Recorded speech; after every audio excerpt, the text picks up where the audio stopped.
Queria agradecer a presença de todos e chamar uma salva de palmas para o Lucas, presidente da CFA Society. Obrigado, Alexandre. Obrigado aí pela parceria. Eu queria agradecer especialmente aí ao Matheus, da Link Finance, que ajudou a gente a fazer esse evento acontecer. Também aos nossos patrocinadores, né, a Moody's, Tozini e a Principal Asset Management.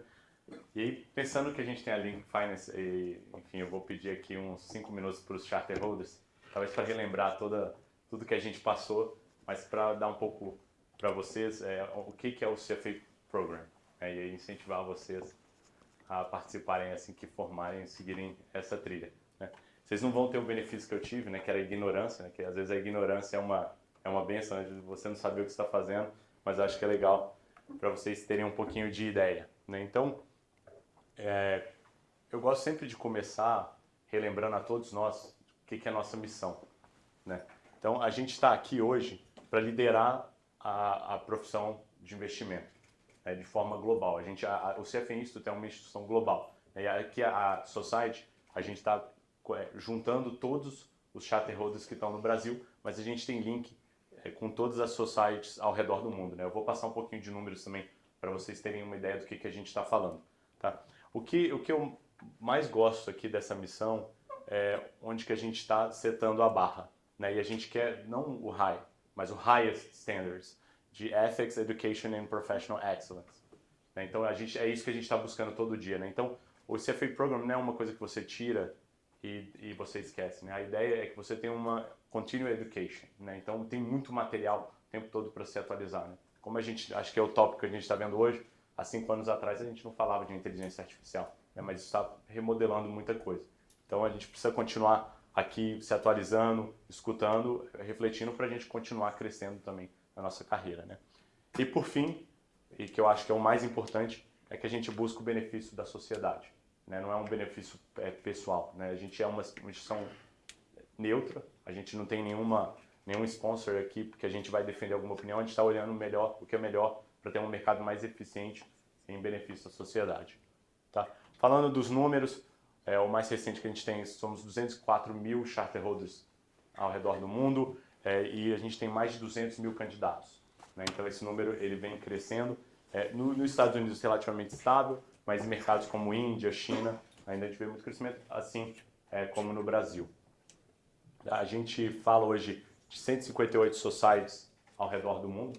Então, quase em todo país que você for, você vai ter uma CFA Society, né, que é um lugar isso pra gente. E eu vou contar um pouco o que a CFA Society faz, né? Porque até muitas vezes os próprios membros se perguntam, né, o que mais faz a não ser evento, né? Fica parecendo que é uma organização só de eventos, né? Mas não é só isso, né? A gente tem outras iniciativas que são tão importantes quanto, né? Mais de 25 mil empresas empregam CFA Charter Holders e a gente tem mais de 840 universidades afiliadas.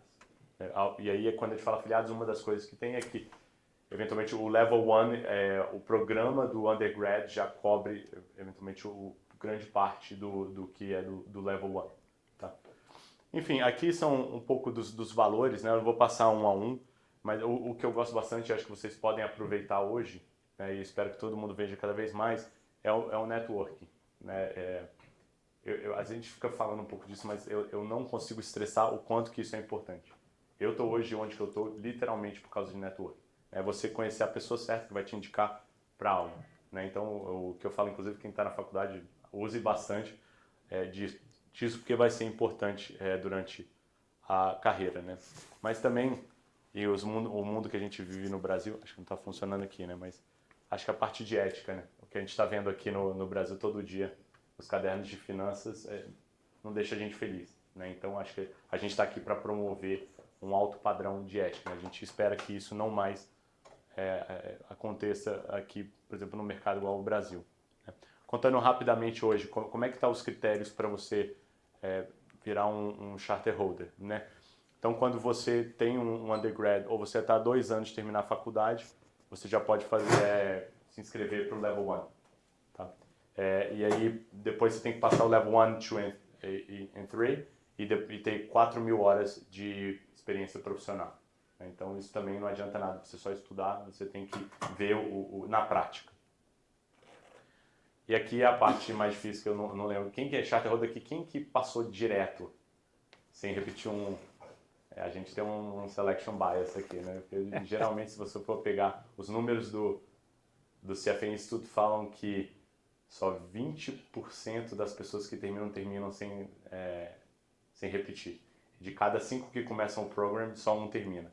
Tá? A conta básica que é entre 4% e 5% das pessoas que de fato terminam sem repetir. Então eu vi muita mão aqui, eu sou aquele que não levanta a mão, porque eu no level 2 eu dei uma capotada, então demorei. E aí, relembrando, né, assim, a gente está falando que na média você tem que estudar 300 horas por level, né? Então, isso tudo para falar que não é algo trivial, né? Mas acho que o que não é trivial é o que te diferencia eventualmente da média. Falando um pouco da Society, a gente tem 3 grandes áreas de atuação, né? Credentialing, aqui a gente está olhando muito com candidatos, né? Então, quando a gente está aqui hoje com vocês, por exemplo, tem um que, apesar de ser member velho, a gente também está, de certa forma, estreitando o relacionamento aqui com a Link Business School, né? Então, a gente quer que um dia vocês virem charter holder. Então, a gente vir aqui e trazer o que é o CFA Program é importante, né? Member velho, aqui o que mais aparece de fato são os eventos, né? E aí não é evento por evento, né? A gente vai aprender muito aqui hoje com o Fernando Barra, tenho certeza. E a ideia é essa, né? Assim, a gente trazer tópicos diferentes, né? De forma que a gente saia aqui melhor do que a gente entrou. E aí, por fim, Advocacy. A gente tem o Alan aqui, que é nosso, hoje, membro que toca. A gente tem um comitê de Advocacy e aqui a gente está sempre tentando influenciar o regulador, né? Então, uma das coisas que a gente faz bastante é responder audiências públicas, né? Então, a CVM vai fazer uma mudança, ela abre uma audiência pública, a gente emite nossa opinião, buscando o quê? Que vai em direção a um mercado mais eficiente, que seja benéfico à sociedade e não que defenda interesses privados, né? Dando um pouco dos números, né, de como é que a gente vem crescendo, a gente aqui 1574, a Nayara deve estar aí, mas acho que a gente já bateu mais de 1.600, né? Assim, eu estava com 1.600 e pouco, então a gente está querendo ir rumo aqui aos 2.000, mas realmente a gente vem numa crescente aqui e isso tem feito com que o CFA Institute aposte cada vez mais no Brasil como um mercado potencial e uma das que a gente tem em breve aí, que é uma grande conquista nossa, que acho que alguns já sabem aqui, a gente vai ter um escritório de novo, né? Então a gente acho que vai ser uma coisa bem bacana de voltar a ter um espaço físico, né? Eu quis aqui colocar algo que perguntam bastante pra gente, né? É um pouco do retrato do que é a CFA Society Brasil, né? Quem que são nossos charter holders? E tô vendo mulheres, charter holders mulheres, quantas que temos aqui hoje? Só 3. É mais ou menos, né? Estatística, Tá pelo menor. menos uma estatística agora me ajudou, né? Me ajudou. Então isso não é algo que deixa a gente feliz, né? Assim, de fato, a gente tem um desbalanceamento muito grande aqui no Brasil, né? Assim, é curioso, mas se a gente for pro Oriente Médio, eu encontrei um pessoal do Oriente Médio recentemente, lá eles estão com 10, 11%, né? Então a gente está menos até do que o Oriente Médio, que é uma sociedade que tende a ser um pouco mais masculina, né? Então a gente vem fazendo iniciativas para que isso melhore, né? Então a gente tem, por exemplo, o UIN, que é uma preparação para jovens universitários adentrarem o mercado financeiro, né? Então dá esse incentivo, né? Eu via às vezes, essa insegurança de muitas mulheres de entrarem, né? Então a gente faz isso para tentar fechar um pouco desse gap, né? Falando um pouco da Society, ela também a gente é composto por pessoas relativamente jovens, né? Se a gente for fazer a conta aqui, 70% da Society hoje tem menos de 40 anos, né? 40 ou menos. Então tem muita gente nova e isso também se reflete a quanto tempo que as pessoas já são charter holders, né? Então também mais de 77% estão com 10 anos ou menos que viraram charter holders. Isso daqui é algo que me dá orgulho, essa informação, e aí é um incentivo para vocês, né? Eu sei que vocês empreendem aqui, né? Então a ideia não é ser empregado, né? Que também acho que é uma boa iniciativa, mas que a gente olha da nossa distribuição, basicamente a gente tem emprego pleno aqui de dos charter holders, né? Então 97% aí estão com alguma atividade, aqueles 3% ali provavelmente é mais voluntário do que involuntário. Então, de novo, é uma chave para que você tenha para de fato ter oportunidade de carreira, né?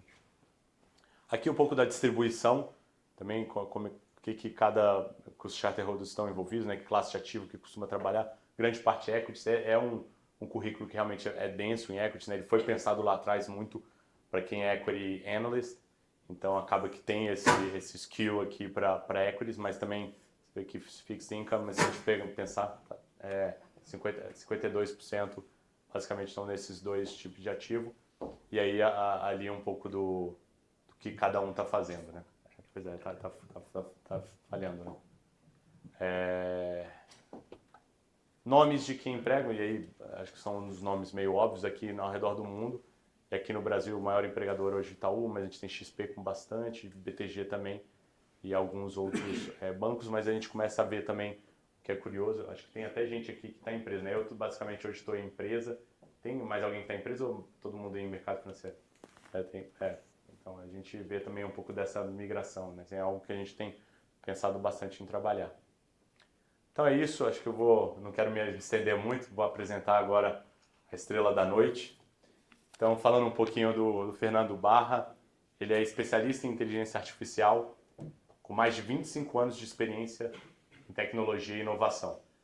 Ele é ex-diretor da IBM, é fundador da startup SkillPlace, professor de tecnologia na Link School of Business, autor dos livros Meu Emprego Sumiu e Inteligência Artificial Ampliada, que vocês devem estar aí, a gente vai ter uma sessão de autógrafos aí no final, então fiquem aí, a gente, ao final ele vai sentar lá e autografar os livros, além de colunista da rádio Nova Brasil FM.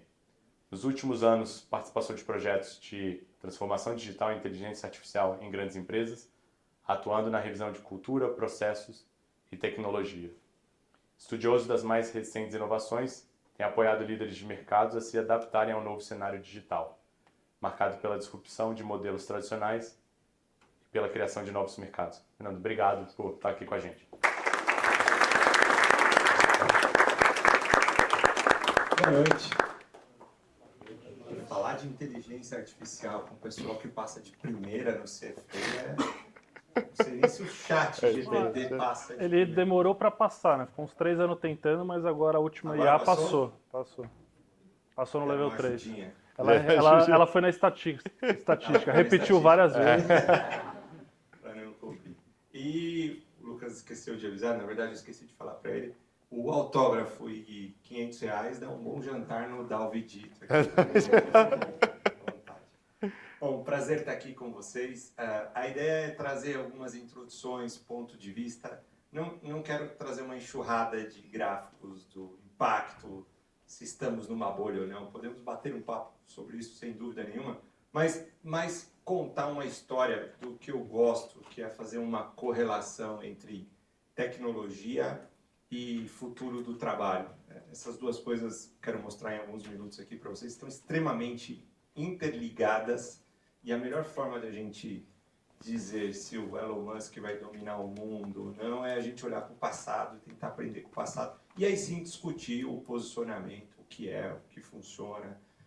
Inteligência artificial é muito mais do que chat GPT e aonde é que a gente está chegando nisso em pontos de vistas. Vou contar um pouco disso na história enquanto a gente estiver falando aqui. Eu trabalho com inteligência artificial desde 2015, mas não dá para dizer que tem especialista em inteligência artificial, porque enquanto a gente vai batendo um papo aqui, corre o risco de a gente acabar, abrir o telefone celular e a China lançou um modelo novo que agora dá 3 piruetas para frente, uma para trás e responde o PowerPoint enquanto fuma um cigarro. Então, assim, é um negócio muito doido, né? Eu acho que é um momento disruptivo de discutir pontos de vistas e encontrar caminhos. É um pouco dessa ideia. E quando fala de inteligência artificial, estava até conversando com algumas pessoas aqui, isso é todo dia, sempre tem dois grupos. Sempre tem a turma dos pessimistas e dos otimistas. A galera do pessimista é que olha para isso e fala, isso aí vai acabar com o emprego de todo mundo. Podemos ir para a praia, vender coco. O pessoal estava até brincando, vou ensinar meu filho a ser encanador, manicure, barbeiro, porque o que vai sobrar são os trabalhos braçais, que a gente tanto falou mal, agora eles vão ser exaltados, né? Gerente de banco, pode falar de gerente de banco aqui? Como é que eu lembrei disso? Vai ser, daqui uns 2, 3 anos, vai ser assim, em vez de botar cartão Black na mesa, para falar que é da Elite, é falar que eu tenho um gerente humano. Isso vai ser quem é Prime, tem acima de 10 milhões investidos, de dólares. Aí vai poder falar, tem um gerente, vou ligar para ele. Não atendeu, gerente humano. O seu fala na hora. Porque a gente está tendo essa inversão. Então tem sempre essa turma pessimista que olha e fala, meu trabalho vai acabar, não adianta, não tenho o que fazer, é o fim do mundo. E tem a turma otimista que olha para a IA e que vem conversar comigo e fala, poxa, que legal, uma série de atividades que eu estava fazendo, não preciso fazer, vai sobrar mais tempo para fazer outras atividades. O que eu acho curioso é que os dois estão falando a mesma coisa. Meu trabalho muda, o meu trabalho acaba. Meu trabalho muda, o meu trabalho acaba. Um olhando metade do copo cheio, o outro olhando metade do copo vazio, mas é um paradoxo. E esse tipo de coisa a gente já passou várias vezes, mas sempre olhando para atividades físicas. Tecnologia sempre substituiu, mas geralmente atividade física. O microfone aqui está substituindo a possibilidade de eu precisar gritar. O Uber me trouxe até aqui. Se eu viesse a pé, não teria nem chego. Tem gente que vai sair daqui e vai para Natal e Mossoró. Se fosse avião, não chegaria lá nunca. Então, essa transferência de atividade física a gente está acostumado. O que a gente não está acostumado é com uma transferência de conhecimento, de atividade cognitiva. A forma como a gente lidar com a informação é um diferencial da nossa espécie. A gente só está aqui, só chegou até aqui porque a gente tem um acúmulo de informação. Tudo bem, a gente trabalha em conjunto, a conexão é muito importante, vamos falar disso. A gente se comunica, aprende, tem algumas raças que não têm essa comunicação tão clara, ou pelo menos a gente acha que não. Talvez agora com IA a gente comece a descobrir que, na verdade, existe. Mas o grande diferencial é uma transferência de conhecimento de geração para geração. Que primeiro foi falado na época dos filósofos, depois com a invenção da escrita, né, e da imprensa, isso virou livro, a gente começou a criar as universidades, as academias. Quem tinha acesso, lia e jogava esse conhecimento para dentro, é um grande diferencial. A gente está numa sala aqui com pessoas extremamente diferenciadas pelo esforço cognitivo que vocês fizeram. Né? Passar nessa prova, brincadeiras à parte, não é nada fácil. Você tem que ler, acumular e decorar muita informação para no dia da prova demonstrar que aquele conhecimento está dentro do seu cérebro, porque você vai usar ele ao longo do tempo. E o grande paradoxo, a disrupção que a gente vê, que com a chegada da tecnologia, a forma de transferir e ter o acesso a esse conhecimento, quer ele seja qualquer um, estou falando de finanças, mas poderia ser qualquer um, começa a cada vez ficar mais democrático, até chegar um momento, com a chegada da inteligência artificial, que o acesso a essa informação passa a não ter valor. O que tem valor é como eu extraio a informação que está dentro da inteligência artificial. Para assistir uma aula em Harvard, eu tinha que pagar uma grana, ser admitido, ir até Boston lá para poder assistir as aulas, etc. e tal. Agora, não tem uma aula de Harvard que não está dentro do chat GPT. A questão é, eu sei perguntar e extrair esta informação?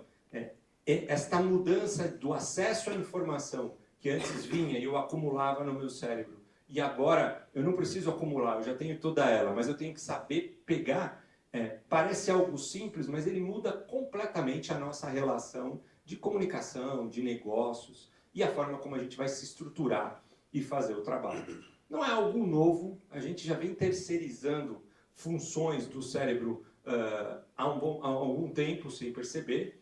Eu lembro quando a primeira vez que eu fui sair de casa, meu pai falou, você tem que decorar um número, se você se perder, você vai procurar um policial ou um bombeiro, e você fala esse número de telefone que ele vai te trazer em casa. Eu sei esse bendito número de telefone até hoje, 2281-7942. Mas eu não sei nem o telefone celular dos meus filhos mais. A gente terceirizou esse trabalho para o celular. Então a gente vem terceirizando funções cognitivas para a máquina, mesmo ela não sendo uma inteligência artificial há um tempo, e agora isso exponencializou e muda muito a forma como a gente trabalha. E para cada disrupção dessa tecnológica, a gente passa por eras ou por revoluções. E elas vêm ficando cada vez mais rápido e elas trazem letramentos novos. Então a gente teve a tal da transformação digital e ela já passou, já aconteceu, a gente já aprendeu a trabalhar com esse bendito telefone. Com um telefone na mão, tem gente hoje que tem mais audiência do que um canal de TV. Um telefone na mão, uma bicicleta, uma pessoa vai para a rua e leva comida para dentro de casa. Não estou comparando um com o outro os valores, mas até um tempo atrás, eu lembro, trabalhei muito tempo aqui na IBM, o ponto de táxi da IBM da rua Tutóia ali do lado era o segundo ponto mais caro de São Paulo. Você tinha o aeroporto Congonhas e o ponto da Tutóia. E era uma briga de vou trabalhar a vida inteira para pegar o meu fundo de garantia, para poder comprar o ponto, para poder parar um carro. E hoje, qualquer um sai na rua, se tiver um veículo próprio, com um telefone celular, trabalha. Computador pessoal, internet e dispositivo smartwatch, né, iPhone, Android, criaram a transformação digital. A gente foi digitalizado dos anos 1980 aos anos 2000 por várias tecnologias, mas o tripé é essa: computador pessoal, internet e telefone celular. Nesta onda aqui, todo mundo que estava no mercado de trabalho, e eu vou sempre fazer esse deparo, né, tecnologia e trabalho, porque aí a gente desmembra em economia. Todo mundo que estava aqui poderia estar entrando no mercado de trabalho, poderia ter 20 anos de trabalho, teve que fazer um bendito curso e aprender o que era um documento eletrônico, o que era mandar um e-mail, o que acessar uma reunião online. A gente viu surgir aqui uma série de franquias, não precisa, alguns já fazem assim com a cabeça, já acabam descobrindo, não precisa da idade, mas SOS Computadores, Microlinks, todo mundo fez um cursinho de Office. A galera nova aqui deve estar falando, o que esse maluco está falando? Mas todo mundo teve que ter um letramento cognitivo, um letramento digital para poder trabalhar. A gente percebe que a inteligência artificial é a mola propulsora da nova onda. Então a gente teve uma transformação digital, agora a gente vem com uma transformação cognitiva, vou falar um pouco dela, e todo mundo, independente da profissão, independente da idade, se já está no mercado de trabalho ou se está entrando, se quer continuar relevante no mercado de trabalho, vai precisar aprender a usar a inteligência artificial. Eu costumo dizer que tem a turma que cria a inteligência artificial e a turma que usa. Ou você cria ou você usa. Se você não tiver nenhum desses dois, você é um que a gente chama de analfabeto digital. E a ideia é discutir um pouco o que seria esse usar e o que seria esse letramento cognitivo. Tem gente que chama de letramento em IA, o Fórum Econômico Mundial falou muito, né? Literácia em IA, mas é um trabalho muito grande, porque a gente vai ter, pela primeira vez, um movimento de função e mudança de mão de obra que vai ter muita gente que vai ser dispensável pela atividade que ela faz. Ao mesmo tempo, a gente vai disputar talentos de IA. Quanto mais rápido eu conseguir letrar e treinar essas pessoas, eu diminuo esse gap e diminuo o impacto disso no mercado. Agora são os bambambãs a preço de ouro. A Meta contratou um menino de 22 anos num plano anual de 280 milhões de dólares. Era um negócio assim, não teve CEO na vida que já chegou num plano desse. Assim. Talvez vocês tenham ouvido falar do OpenClaw, que foi uma discussão absurda no mercado, derrubou as ações das empresas de SaaS. OpenClaw, o Peter, que é o fundador, ele fez esse programa com mais 2 pessoas, é open source, ele lançou na internet gratuito, acabou de fechar um contrato também com a OpenAI, não para comprar o OpenClaw, porque é um código aberto, mas para comprar a cabeça dele mesmo, um acquiring, hiring ali, dele e dos outros 2 colegas dele, não dava nem para dizer que a gente deu tempo de montar uma empresa, né? Foi 3 semanas, eles foram adquiridos por um pacote milionário para montar a estrutura agêntica dentro da OpenAI. Então, essa guerra de talentos, esse letramento, ele vai nortear muito o que vai acontecer na economia. E, fruto do livro, é o que eu quero falar, a gente fala muito de inteligência artificial, que é a ferramenta, mas esse letramento está baseado no que eu chamo de inteligência ampliada. Inteligência artificial é uma ferramenta, inteligência ampliada é uma habilidade. Então, a gente entende, eu sou um dos mais ferrenhos que acredito nisso, que a gente vai ter que desenvolver uma nova habilidade nos profissionais, que é a capacidade de eu unir a minha inteligência humana, o meu repertório, o meu conhecimento, em finanças, em marketing, na área jurídica e assim por diante, com a inteligência artificial para fazer mais. Nesse momento é um grande diferencial produtivo, quem sabe os hacks dos prompts do Manos, Claude e ChatGPT faziam um relatório em 3 horas, agora faz em 1 hora, mas num curto prazo de tempo, esse alto índice de produtividade inicial, e vamos discutir um pouco de quanto isso retorna lá no P&L, a gente está percebendo que num primeiro momento ainda não retorna, mas numa segunda onda esse retorno é brutal. Esse alto índice de produtividade, em 2 ou 3 anos, ele vai passar a ser o normal. Então, trazer esse letramento e desenvolver essa habilidade é algo urgente para a gente conseguir andar na altura do que o mercado vai ter e assim por diante. Então, era só a introdução? Brincadeira. Mas me aproveitando, por que estou falando tudo disso? Trabalho no mercado de tecnologia há 25 anos, tive minha primeira empresa, depois vendi para o meu sócio, uma software house, e aí entrei numa empresa de analytics chamada Cognos, uma empresa canadense, talvez alguns de vocês conheçam, o mercado financeiro usa muito as ferramentas de planning, reporting, de BI. 2 anos trabalhando nessa empresa aqui no Brasil, a IBM adquiriu mundialmente a Cognos e eu entrei para a área de software e data da IBM e segui lá por 16 anos. E no ano de 2011 eu me deparei com esta cena aqui. Não sei, alguém já viu? Sabe qual que era isso? Isso é um marco da inteligência artificial. 2011, a IBM quis pela primeira vez demonstrar que ela tinha criado uma máquina capaz de aprender. É o Jeopardy, né? Então aconteceu o Jeopardy, que é um show do milhão. O Silvio Santos foi lá, copiou e trouxe para cá. Né? A diferença, exatamente isso, demorou para eu entender o programa, porque em 2011 meu inglês não era fluente, hoje ainda também não é lá essas coisas, mas demorava para entender o programa porque é um programa de perguntas e respostas maluco, ele é o inverso. O apresentador não lê a pergunta, o apresentador lê a resposta e o candidato tem que apertar e falar: eu sei qual é a resposta, a pergunta correta para essa resposta que você leu. Então, requer um conhecimento de contexto e de linguística gigantesco para você fazer exatamente a pergunta que está na fichinha onde ele leu somente a resposta. E a IBM tinha feito, que era 2011, em 97, também um famoso... Uma famoso challenge, desafio, que foi o Deep Blue, com o Kasparov, jogando xadrez. Foram 3 partidas. Na terceira partida, para quem é amante de xadrez, o Kasparov bate na mesa, não deixa terminar, ele fala que estou jogando contra eu mesmo. Não. E quando acabou isso, alguns analistas analisando a máquina dizem: de fato essa máquina não aprende.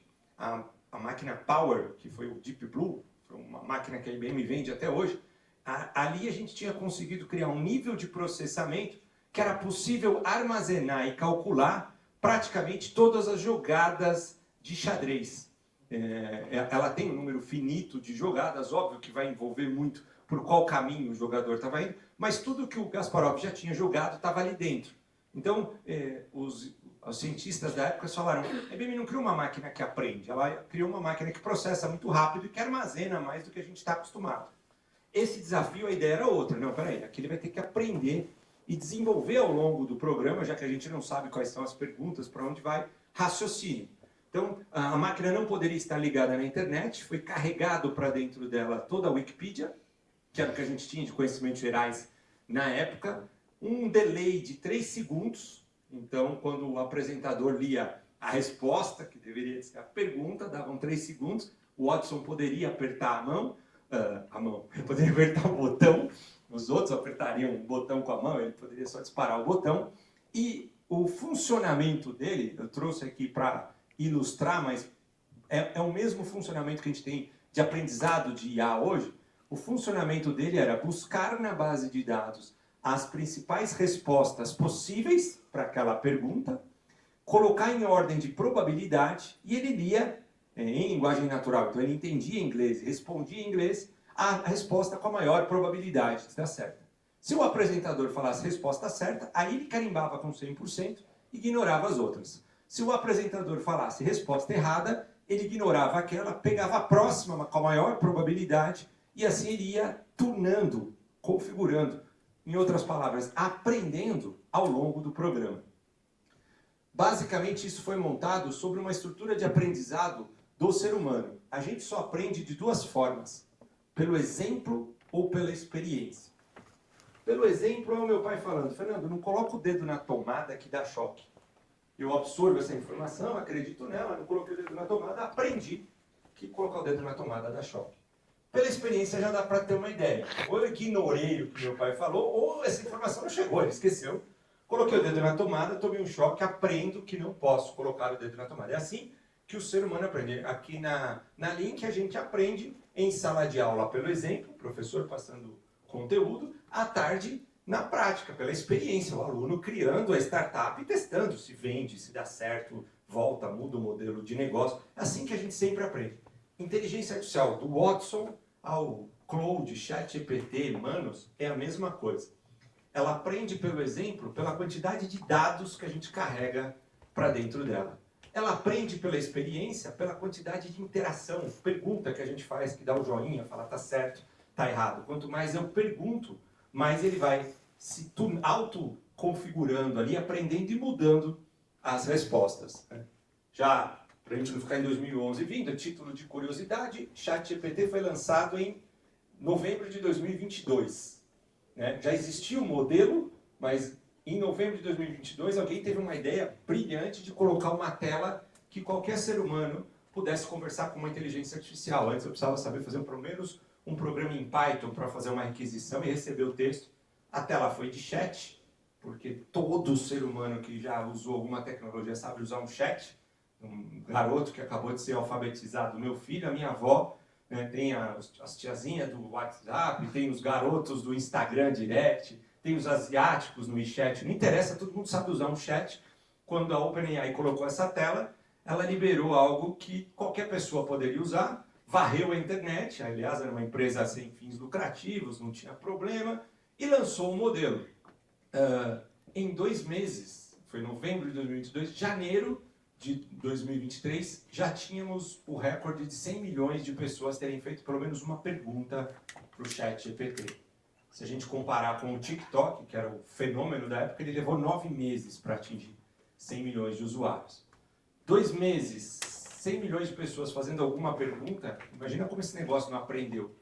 Por isso que a 3.5 era gratuita, porque eles falaram, opa, agora temos um modelo que teve um aprendizado, vamos lançar e cobrar a 4.0. Então, quer saber se uma inteligência artificial é inteligente? Quantos dados foram carregados? Quantas interações, quantas perguntas foram feitas? Esse número não muda até hoje, é ele que vale.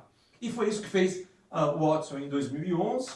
Ele ganhou o programa, foram três noites, ganhou lá 1 milhão, na foto diz aqui. Ali, pela primeira vez, a IBM e o mercado falou, temos uma máquina que aprende. Curiosidade da época, quando os cientistas foram olhar, ela não aprendeu só quando o apresentador se dirigiu uma pergunta para ela. Como ela estava entendendo a linguagem natural, ela ficou ouvindo as perguntas dos outros concorrentes, ela buscava a resposta, ficava quietinha, não falava, e ela ia também, se batesse a resposta dela, ela dava como certa, senão ela ia configurando. E aí a IBM falou, agora precisamos transformar isso em um produto e levar para o mercado, porque até aqui era só um desafio. Em 2015 isso chegou no Brasil, eu estava lá na IBM ainda tentando segurar um pouquinho dos cabelos que restavam, e eu caí num time que precisava ajudar a explicar o que era esse negócio e vender no mercado. Não era nada fácil, vender inteligência artificial nessa época eram vender 2 máquinas Power, mais ou menos dessa altura, 2 geladeiras, que custavam o preço da época, foi divulgado, 15 milhões de reais. Eu fiz uma conta, dá mais de 40 milhões hoje, se a gente for vir corrigindo esse número. E o IBM Watson só falava inglês, precisava encontrar um cliente que topasse fazer um projeto em conjunto com a IBM de 6 meses para a gente treinar ele a entender e falar o bendito português, com algumas palavras interessantes. Veste a calça ou calça a bota? Imagina explicar um negócio desse para IA em 2011. Para a gente não desistir, deram um título bonito, chamaram a gente de evangelistas de inteligência artificial, e um prêmio, se a gente conseguisse vender, foi num monte de empresa, o que a gente mais ouvia era a frase que eu comecei a conversa com vocês. Pô, Fernando, se esse negócio funcionar, meu emprego vai sumir. Foram 4 anos apresentando isso em vários clientes. também o mercado conhece, esse número foi aberto. O Bradesco foi o primeiro banco a apostar nesse projeto com a IBM, fez a tradução do Watson para português, criou a BIA com o IBM Watson. Eu fiquei 4 anos nessa área, mas o que eu mais ouvi era isso, né? Pô, meu emprego vai sumir, meu emprego vai sumir. Em 2019, eu escrevi meu primeiro livro, que foi Qual é o impacto da transformação digital e da inteligência artificial no mercado de trabalho? Quando a gente está falando de tecnologia, que raios é isso que todo mundo está falando que o emprego vai sumir? Por que que a gente fala isso? A gente fala isso porque a gente pensa sempre em tecnologia olhando para o futuro, né? Foguete que dá ré, carro que anda sozinho, mas tecnologia sempre esteve ligado à forma como a gente se organiza e trabalha. E toda vez que uma tecnologia disrupta na nossa cabeça, toda vez que uma tecnologia é muito utilizada por um grande número de pessoas, ela sempre impactou e fez a sociedade se reorganizar e mudar a forma de trabalhar. E se muda a forma de trabalhar, quem enxerga primeiro sai na frente e pega as melhores oportunidades. Na Revolução Digital eu falei de 3 tecnologias, né? Computador pessoal, internet e telefone. Computador pessoal, teve 2 que perceberam isso e saíram muito na frente. Bill Gates, Steve Jobs, Apple e Microsoft foram lançadas exatamente por visualizar que essa tecnologia ia disseminar. Internet é a mesma coisa, a gente viu chegar algumas empresas que dominaram o mercado, tanto de redes sociais quanto de grandes portais, por olhar para a internet. E depois os telefones móveis, a mesma coisa, Google e Apple aproveitaram isso. Então, entender essa curva faz um grande diferencial. Essa curva começa lá atrás. A primeira tecnologia que a gente usou e é conhecido, o Yuval Harari fala muito no livro Homo Sapiens, foi o fogo. Nessa época a gente vivia em grupos menores, 60, 80 pessoas. O profissional da época era o caçador ou o coletador de frutos. A gente descobriu que com o fogo não precisava sair correndo para pegar um animal, podia pôr fogo, encurralar, e aí já matava o animal ali e comia uma carne quentinha. Já descobrimos um churrasco de brinde nessa história. De tanto usar o fogo, como a gente já estudou, uma hora perdeu-se o controle, fomos disseminando isso, igual a gente disseminou o chat GPT, telefone celular, passa para um outro, queima tudo que tem, não tem mais animal para caçar, não tem mais fruto para colher. É a primeira vez que a gente vê um estudo que o ser humano reinventou a forma de trabalhar. A gente foi plantar. Se não plantasse, não teria o que comer. E aí a gente foi sempre colocando tecnologia. Para que cavar com a mão? Posso usar uma enxada, posso usar um trator. Perdão, muito rápido isso aí. Posso usar um trator, um caminhão. Daqui a gente pegou a máquina e falou, peraí, não vou usar a máquina para operar, vou colocar lá dentro de uma indústria, né? Eu opero a máquina e produzo na Revolução Industrial em volume. Olha como sempre é a mesma história. Para que eu tenho que operar a máquina? Por que não a máquina operar a máquina e a gente ter a Revolução Industrial 3, 1.0, 2, 3, 4. A gente saiu daqui e achou mais legal usar uma máquina menor, chamada computador, e da máquina computador a gente foi para o bendito celular, como eu falei. Sempre a tecnologia faz a gente refazer a forma de trabalhar. Com a inteligência artificial é exatamente a mesma coisa. A grande dúvida e o grande away, a grande aposta é qual é essa nova forma de trabalhar?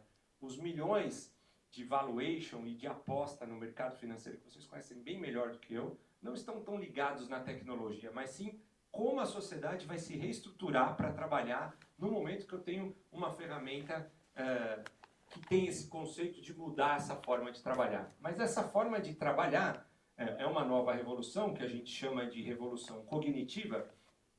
Ela é similar às outras com 2 parâmetros diferentes preocupantes. Primeiro, a velocidade. A mudança de uma era para outra era de geração para geração. Então, meu avô lá na fazenda falando, está surgindo uma tal de cidade. Deixa que meus filhos, meus netos vão para lá. Dava tempo de vir uma nova geração, ser treinada e ela operar nesse novo modelo. Meu pai me deu um computador, eu tinha 14 anos, ainda era aquele eletrodoméstico que ficava na sala, né? Tinha aquelas torres, né? Tecladinho, capinha. Ele nunca mexeu no mouse daquilo e terminou a carreira dele como funcionário no Grupo Guararapes, tranquilo, foi diretor. Agora é a primeira revolução que não dá para fazer isso. As mesmas pessoas que estão trabalhando precisam entender assim, o jogo de trabalho vai mudar e ou eu me adapto ou eu estou fora dele. Então essa velocidade é algo que a gente não estava preparado, a gente se preparava para uma carreira de 30, 40 anos e a próxima geração que entendesse a nova tecnologia. E a segunda coisa, que eu já comentei aqui, é que toda essa mudança tecnológica foi substituída por esforço físico. A gente também não aprendeu a substituir esforço cognitivo. A máquina pensa, a máquina fala. Essas duas variáveis trazem um pouco de medo nesse bicho inteligência artificial. E sem entrar em tanto tecnês, porque eu acho que não faz sentido, a gente precisa dividir esse bicho praticamente em 3 grupos, que é o mais fácil de entender e a gente consegue olhar os impactos. O primeiro é a inteligência artificial preditiva. Já existe há um bom tempo, antes lá de 2011, começou em 1980, mas ela embalou mesmo ali anos 90, início de 2000, que são os algoritmos estatísticos, né? Ele olha uma base histórica e ele prevê uma próxima demanda. O cientista de dados faz isso muito bem. A gente está acostumado a usar, nem percebe. Vocês, por serem da área financeira, entendem um pouco mais isso, mas as pessoas de outras áreas nem percebem, mas está dentro do Waze. O Waze é um aplicativo de inteligência artificial preditiva. Instagram é um aplicativo de inteligência artificial preditiva. Ele olha, me clusteriza, vê o que eu gosto de ver e fica mostrando. Está dentro da Amazon, está dentro dos bancos, nos modelos de crédito, de risco. É o tipo de inteligência artificial que a gente usa no piloto automático. Ele faz uma previsão de uma ação para mim, de uma decisão, e a decisão dele é melhor que a minha. Eu terceirizo para ele, ponto final. Toda vez que eu briguei com eles, eu acabei me dando mal. Então é um negócio que a gente vai terceirizando. Você não vê mais um banco discutindo se deu mais ou menos crédito para uma pessoa do varejo. Você pode fazer isso no atacado, numa conta milionária. Mas no varejo, a continha que está lá, a preditiva fez, cara, você tem esse é o teu financiamento, você tem essa carta de crédito. A inteligência artificial generativa bagunçou isso. Ela vem de um conceito diferente. Ela usa a preditiva para fazer uma análise de histórico de textos, mas o objetivo dela é completar uma frase. Usando a preditiva, qual a próxima palavra que eu posso colocar numa frase para gerar um texto? Única e exclusivamente isso. A OpenAI tentou fazer o bendito teste de Turing, que foi tão falado em 1950, quando eu consegui colocar numa sala fechada um humano, na outra sala uma máquina, e eu fazer uma pergunta e receber debaixo da porta um papel com a resposta, ler as duas respostas e não conseguir identificar qual foi do humano e qual foi da máquina, criamos uma máquina inteligente. A OpenAI voltou a resgatar esse pedido num algoritmo que a própria Google já tinha trabalhado e tinha deixado meio de lado. Será que eu consigo, usando a IA preditiva, quando alguém me passar uma frase, eu prever qual a próxima palavra e escrevendo um texto, buscando a próxima palavra da próxima palavra, e esse texto ficar tão bem escrito, combinando essas palavras, que seja difícil de dizer se foi um humano ou foi uma máquina? Eles conseguiram. Tem o objetivo de dar a resposta certa? Nunca teve. A gente que confunde isso e acaba assumindo, e teve advogado que perdeu, foi cassado porque assumiu esse tipo de coisa. Ela simplesmente tem que gerar textos. Só que essa geração de texto passou a ficar tão inteligente, esse algoritmo foi tão interessante, que a gente começou a usar para várias coisas, como um copiloto. Enquanto aqui eu tenho um piloto automático, aqui eu tenho um copiloto. Eu pergunto no chat, ela responde, mas eu analiso, eu critico aquilo e eu entrego essa resposta. Ela não toma a decisão sozinha.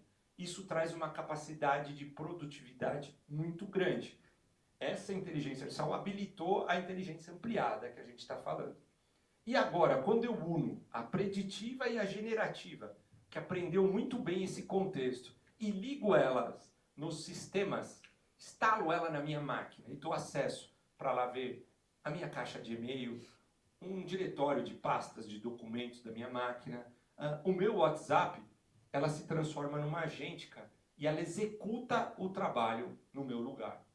É isso aqui que estourou o boom agora com o OpenCloud, o Cloud Cowork, e o mercado falou, não vamos precisar mais de SaaS, e aí vem aquelas loucuras, mas é extremamente disruptivo, porque ela entende o contexto aqui e ela passa a executar no meu lugar.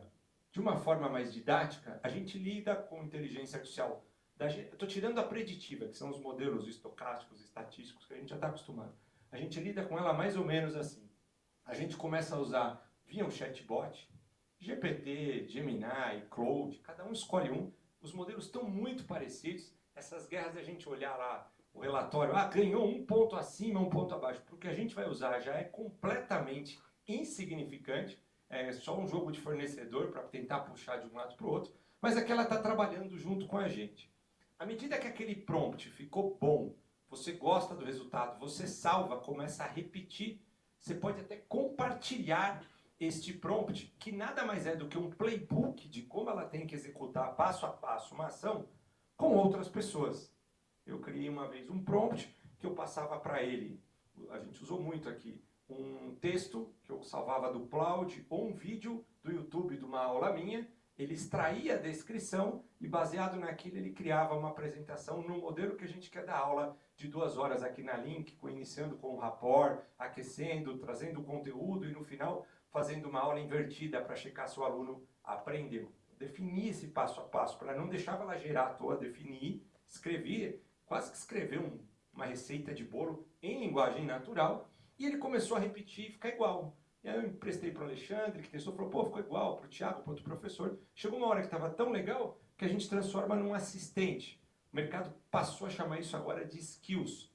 Mas na verdade é o prompt que está aqui, que ele já fica salvo dentro do chat e qualquer pessoa pode chamar ele e ele vai executar da mesma forma, no mesmo contexto. Dado o input que eu colocar, eu tenho a resposta trabalhada no mesmo formato. Pode ser uma outra resposta, mas ela está trabalhada no mesmo formato. Aqui a gente começa a dizer que a inteligência artificial está trabalhando para você. Aqui era com você, para você. E na hora que eu pego esse prompt, esse skill, e ligo ele nos sistemas ao redor, no meu e-mail, no meu WhatsApp, no meu CRM, no meu SAP, aí ele executa isso sozinho e já toma uma ação. Aí sim eu tenho um agente trabalhando no meu lugar sem eu precisar olhar. É exatamente como a gente contrata um humano. É um deparo que a gente não percebe.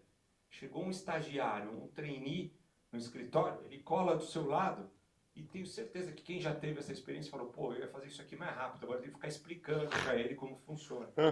É normal, a gente está passando, a gente está criando o prompt.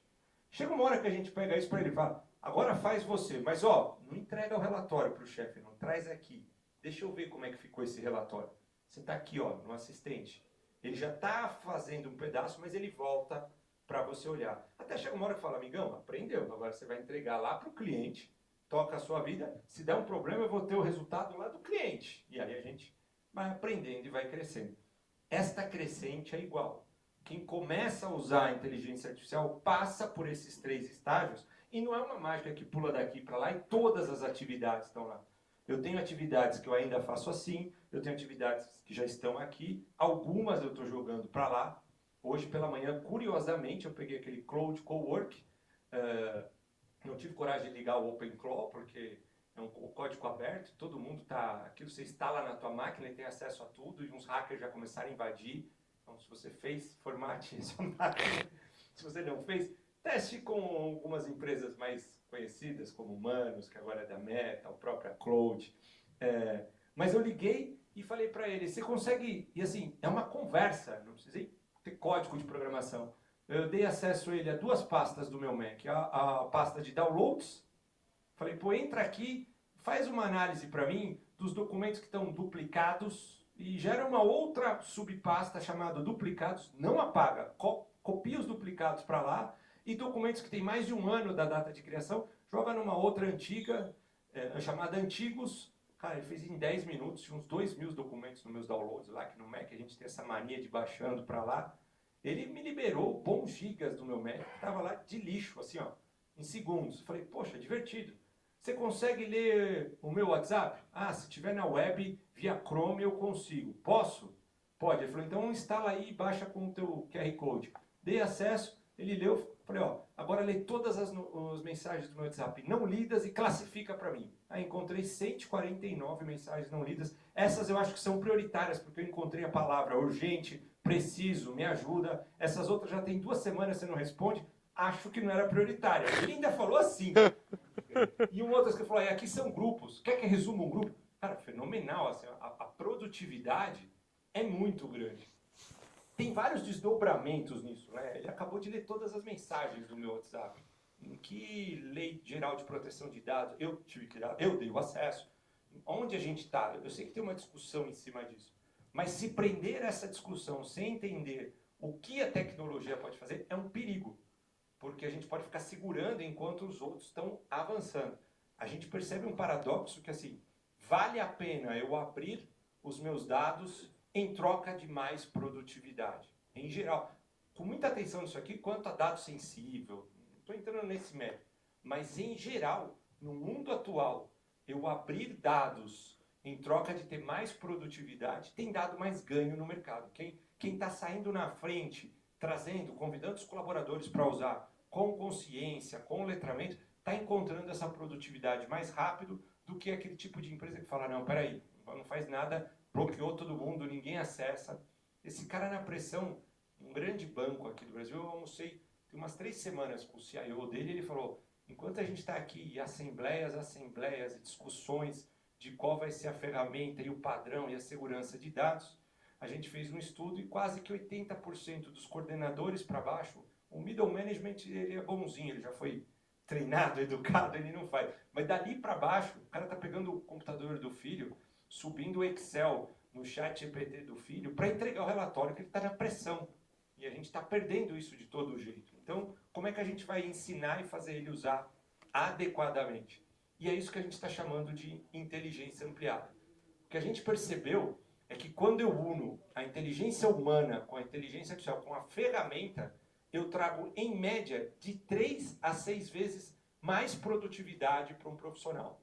Eu não trago senioridade para ele, eu trago produtividade. Isso é uma coisa que todo mundo erra.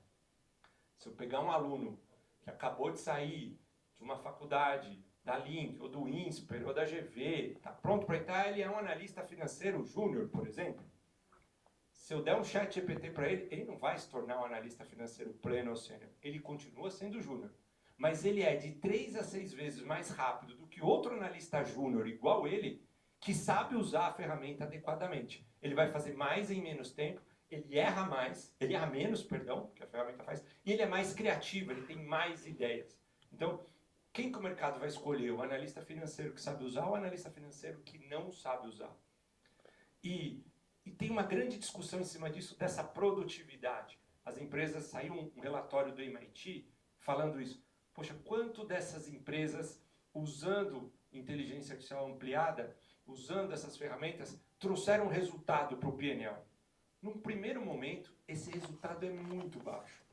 Porque em toda empresa grande, você não vai ver um funcionário falando, chefe, estou usando o chat GPT aqui, aquele relatório que eu levava 3 horas para fazer, eu estou fazendo em 1 hora. Me manda mais 2 relatórios que eu bato no peito. Não tem isso.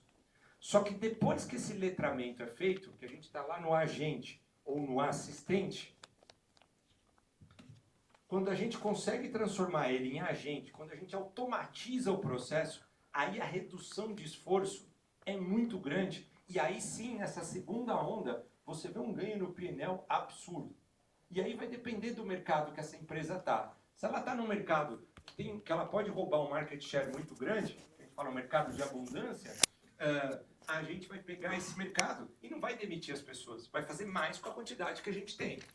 Se a gente está no mercado, o market share já está dominado, já está grande, não tem perspectiva de crescimento, aí é a hora de reduzir e fazer essa mesma quantidade com menos pessoas. Então, esta segunda onda do assistente para o agente é que ela começa a mostrar o resultado no PNL de forma forte. O problema é que, como são tsunamis rápidos, a grande discussão que teve em Davos é, será que daqui para cá eu vou ter um vale de gente tão grande? Porque na hora que eu valido um processo, eu tenho visto isso em algumas empresas, se isso aqui funcionou direito, eu consigo derrubar numa grande empresa 10, 15, às vezes 20 pessoas fazendo aquela mesma atividade que um agente vai fazer sem precisar ir no banheiro, sem tirar férias, sem reclamar, sem ficar de ressaca do carnaval. Então, assim, é um ganho muito grande e são cargos cognitivos. É quase que o trabalho que a gente estava tendo da Revolução Industrial, de todo mundo operar máquina, é todo mundo na frente do computador e fala, eu não preciso de tanta gente na frente do computador. Em vários mercados. Mercado jurídico é um que a gente vê isso forte. Mercado financeiro. Mercado de tecnologia. Estou contando isso para você, mas tem que apontar o dedo. Na minha startup a gente tinha 9 devs. A gente está com 2, fazendo 3 vezes mais do que a gente fazia antes. Codando com AI. A Anthropic acabou de avisar e falar que cerca de 60% do código dos produtos deles já foram criados por AI. Spotify falou que 90% do código do último trimestre foi criado por AI. Então, é um ganho muito grande, que era esforço cognitivo. Tinha que pôr um desenvolvedor ali, o cara fazia 4, 5 anos de faculdade para entender a linguagem, ficar digitando. Esses impactos no mercado são algo que a gente quer entender financeiramente para onde vai. Empresa que capturar antes vai sair na frente, como a gente falou. Às vezes algumas incumbentes não conseguem, surgem algumas startups e acabam coletando esse mercado. No começo a gente estava vendo muita empresa criar agente para vender para o mercado. Nos Estados Unidos essa onda já está mudando. Espera aí, eu sei fazer um agente que escreve bons processos jurídicos. Ao invés de eu vender esse agente para os escritórios, eu vou abrir um escritório.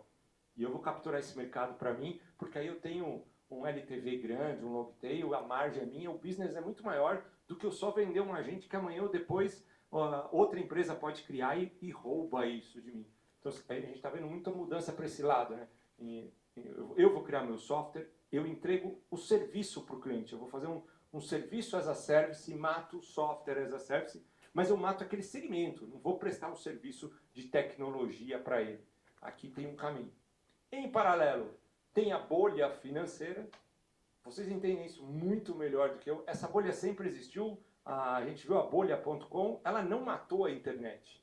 Ela equalizou os preços. A gente está num momento que, como ninguém sabe dizer onde é que o ponteiro seta, que o que a gente está investindo, os bilhões estão sendo investidos, não correspondem à receita e ao resultado que está dando, essa conta, até eu que não passei no CFA como vocês, já sei fazer. E você olha assim e fala, cara, vai muitos anos para isso aqui. Mas como é uma guerra de mercado, Estados Unidos e China, nesse momento eles não estão olhando para isso. Eles estão olhando em inflar para acontecer. Vai ter um ajuste disso? Putz, não tenho dúvida nenhuma.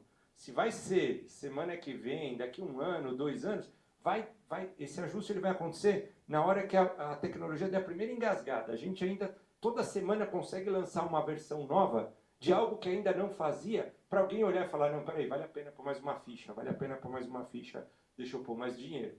Tá muito desequalizado? Tá. Mas tem um mercado muito grande. Esse mercado não vai desaparecer. A gente pode ver sofrer, vai vir essa baixa de queda que vocês já viram várias vezes melhor do que eu, entendem essa curva, mas na hora que ele acertou, a tecnologia vai ficar sedimentada ali e ela vai crescer. Esse pano de fundo que eu queria trazer, existe uma parte que eu entendo que todo mundo precisa entender e que vai trazer produtividade para o dia a dia, que é a inteligência artificial aplicada. Se você não está usando, seja curioso, use, busque, comece a entender uma nova forma de trabalhar. Ao invés de executar, escrever o processo e delegar.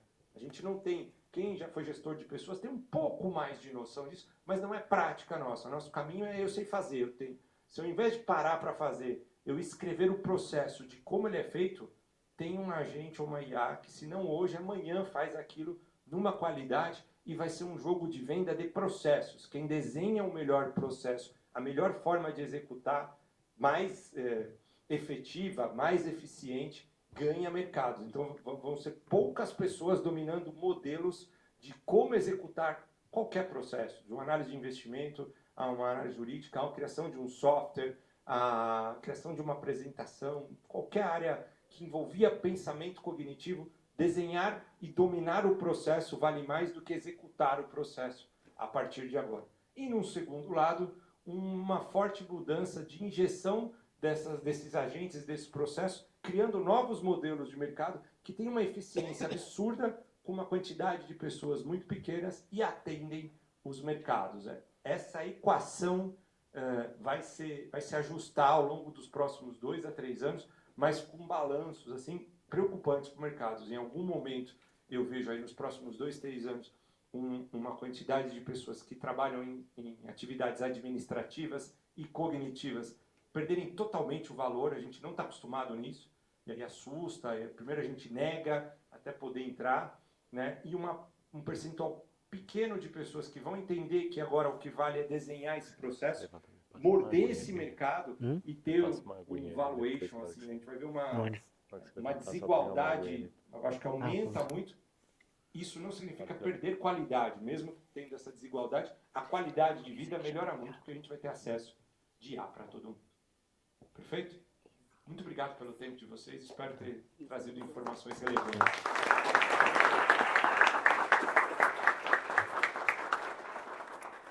Muito obrigado. Alô? Tem que usar isso. Esse daqui é Ah, pra tem que- gravação. Alô, alô. O Alexandre, ele falou que ele levou o microfone lá para a viagem dele em Mossoró. Né? Pegou água aí. Tá, obrigado, Fernando. Muito obrigado aqui. A gente vai abrir a sessão para algumas perguntas. E eu tenho uma pergunta, né? Eu estava conversando antes aqui com um membro aqui da Society. Antigamente, né, assim, você é uma pessoa só, então você tem tempo para capital humano para aprender alguma coisa e você vai ter que, em ordem de prioridade, ver o que aquilo vai te beneficiar, né? Antigamente você tinha, eu por exemplo, quando eu comecei na minha, lá, estava no vestibular, eu falei, pô, se eu passar em economia, aprender computador e falar inglês, essa lista de prioridades vai me levar a algum lugar. E aí, há pouco tempo atrás, né, a gente começou com uma revolução, tem o Machine Learning, né? Aí, com isso, você teve o advento de algumas linguagens, o Java, o Python, e todo mundo aprende Python agora, né? E que é uma coisa custosa. E aí vem a questão da IA. E aí, pô, você fica na dúvida assim, poxa, mas essa parte que era importante, continua sendo importante, ou eu devo focar em IA? Enfim, ao final das contas, o que eu devo aprender? Essa pergunta vai no milhão. O que eu devo aprender é difícil. O que a gente percebe é que tem um dueto que ele vai continuar existindo. Tem um parzinho, né? Uhum. Uma especificidade numa determinada área, isso não acaba. Então, se eu conheço de finanças, se eu fiz o CFA, se eu faço de investimento, eu vou ser um diferencial nessa área. Se eu conheço de tecnologia, programação. A IA vai programar? Vai, mas saber isso profundamente vai me dar uma especialidade. E o par do lado é saber pegar essa minha especialidade e traduzir para a IA executar a minha especialidade. Uhum. E eu ser o orquestrador, eu saio do executor para ser o orquestrador. Esse é o tipo de profissional que a gente começa a ver que vai despontar. Em volta dele tem uma série de soft skills. Ele vai ter que ser muito adaptável, porque esse negócio vai mudar toda hora. Ele vai ter que ter a paciência de aprendizado contínuo, se ele não ficar aprendendo e atualizando com a nova IA e com a especialidade da área dele, o modelo de negócio. Ele também está fora do mercado, ele vai ter que saber se comunicar muito bem, como a gente conhece.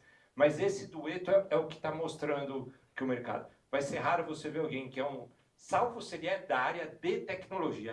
Aí sim o segmento dele foi IA, ele cria as IAs, ele está lá.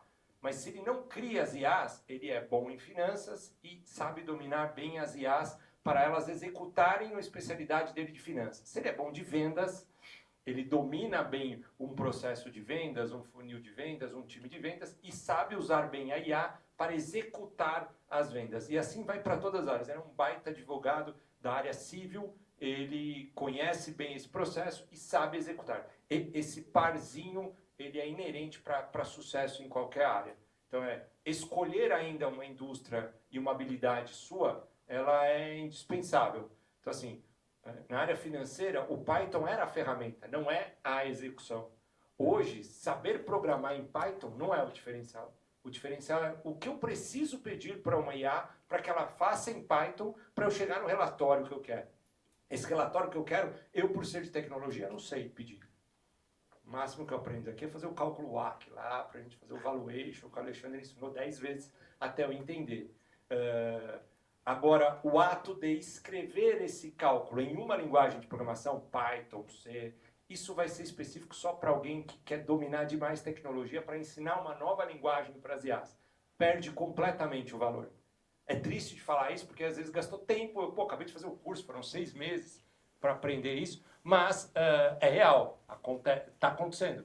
Com o desenvolvedor de sistema também. Eu olho hoje, quem entende a arquitetura e o processo do que é uma cloud em tecnologia, de como ele tem que desenhar o sistema. O conhecimento de escrever o código, ele já passa a ser não relevante. E é interessante porque a meia-vida, né, do conhecimento que você adquire está ficando cada vez menor. E essa onda do Python ela é muito recente.